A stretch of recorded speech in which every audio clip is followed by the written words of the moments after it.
everyone, welcome back to my channel. I hope you're all doing well. Now, as you can probably tell if you watch my channel regularly, the background has changed. The England flag is up, which means one thing and one thing only, that the Euros content is finally here. This is going to be my match review of yesterday's game, England versus Croatia. Let's get into the video. I'm going to start this video by talking about the starting 11 from yesterday, which actually, just before I do, I realised I did not have to change my whole background. I've still got Bukayo Saka there. Let's hope he gets some minutes soon for England, because honestly, as Arsenal fans, we all know how brilliant he is, how talented he is. I really do think he can make an impact on any game that he gets brought in on.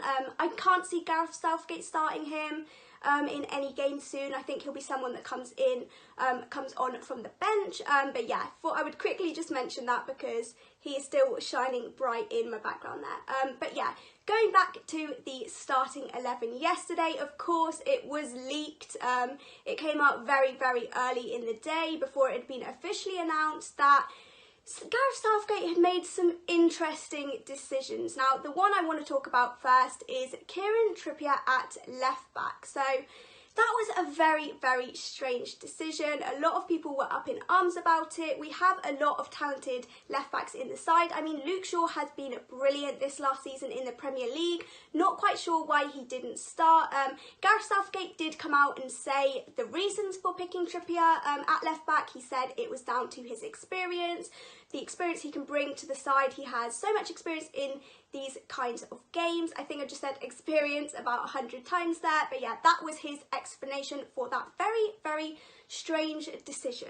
Obviously, in hindsight, it doesn't really matter. We won the game. Trippier did not have a bad game at all. So looking back on it, I think maybe we were a little bit overreactive as fans. I know Gareth Southgate does make some really, really strange decisions, but it worked out yesterday, so I really don't think we can complain. The only other thing about the lineup that I found a little bit odd was the fact that Jack Grealish didn't start. I think he is honestly one of England's best players. I think he should definitely be starting games. He brings so much to the side. He has so much flair about him. I really, really hope to see him much more going forwards. I mean, he didn't even come on from the bench, which I found was weird. Jude Bellingham got minutes before Jack Grealish, which I just find very, very strange. I know Bellingham is very, very talented, a very bright spark in the side, but yeah, Jack Grealish has got to play more in my opinion. Moving on to the actual game itself then, I think a lot of us were feeling a little apprehensive going into it. Of course, England have never won their opening game in the European Championships in the past, so there was that sort of niggling in the back of our minds. Of course, we were also playing a very, very strong side. Croatia have hurt us in the past. Let's not even talk about it. Players like Luka Modric, they can really, really hurt you if you give them the space, the opportunity to. So yeah, I think a lot of us were feeling pretty nervous going into the game. When the game started though, all of those worries I had were blown out of the water. I think England were brilliant during the first 20 minutes. Absolutely outstanding. I really wasn't expecting us to look so good going forward. We played with high tempo, we had a high press, we kept winning the ball back. Everything was going very, very well. I mean, Foden had that brilliant volley in the first 5 minutes, the one that hit the post.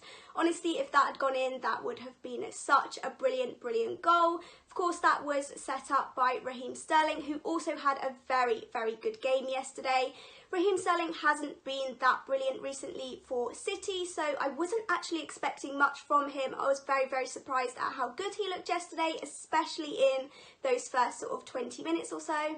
Another player I just have to mention is, of course, Calvin Phillips. Someone who definitely surprised a lot of people yesterday, made a lot of people eat their words.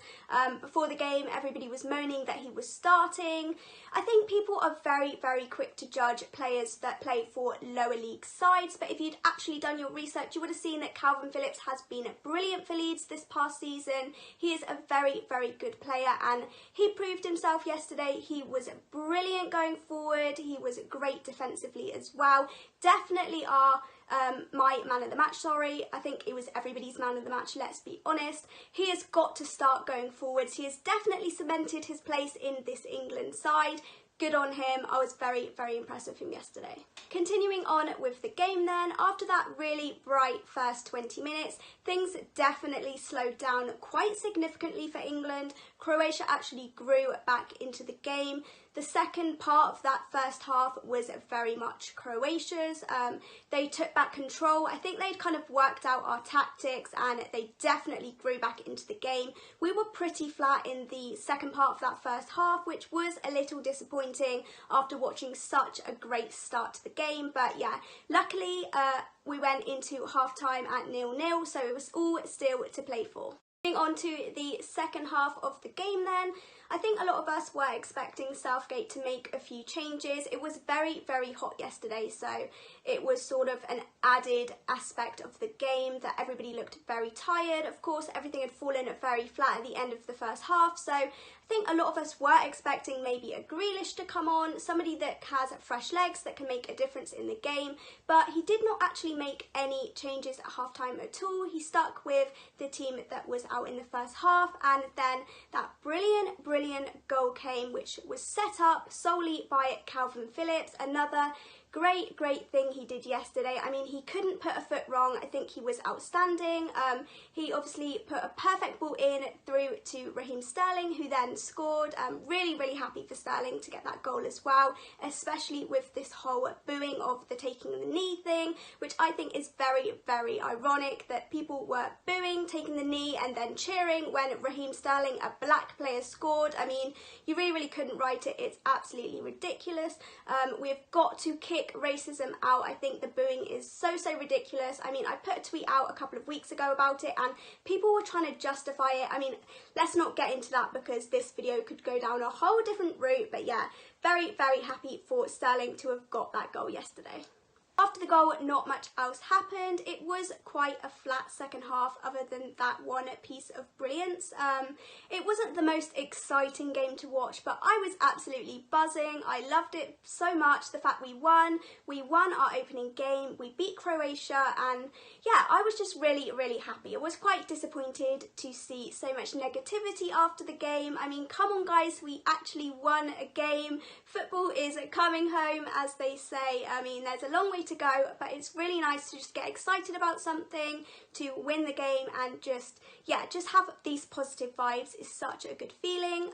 One player I do quickly want to mention, one that kind of disappointed me a little yesterday, was Harry Kane. He just didn't seem to be able to get involved at all. He didn't make much of an impact at all, which was very disappointing because Harry Kane is one of those players you rely on. You sort of think he is definitely going to bag loads of goals. I mean, look at him in the World Cup. He did amazingly. Let's just hope that going forward he can get more involved. I don't know whether it was the formation or whether he was just having an off day, but let's hope that that doesn't happen going forward because I do think he is a key part to the England puzzle. All in all then, I think yesterday was a very professional performance. We had, you know, the majority of the control throughout the game. It wasn't the best of games. I'm not going to sit and remember it 10 years on, but we won it, okay guys? We won our first game. Everybody should be positive, should be happy about it. Let's now look forward to the game on Friday, the Scotland game, which is going to be very interesting because as English fans, we probably know, I mean, you personally probably know a lot of Scottish people, and of course our boy Kieran Tierney is going to be playing. I'm going to watch him later today actually. I really hope he does well in this competition. Not against us though, I mean, sorry Kieran, but yeah, I really can't wait to see him play as well. So I'll see you guys all in my next video, which probably will be a review of that Scotland game, so maybe on Saturday or something. So make sure you subscribe, check that video out when it comes out. Please do smash a big thumbs up on this video, comment down below, let me know who was your man of the match for yesterday's game, who impressed you, who disappointed you maybe, and I hope you all have a very lovely week, and I'll see you guys soon.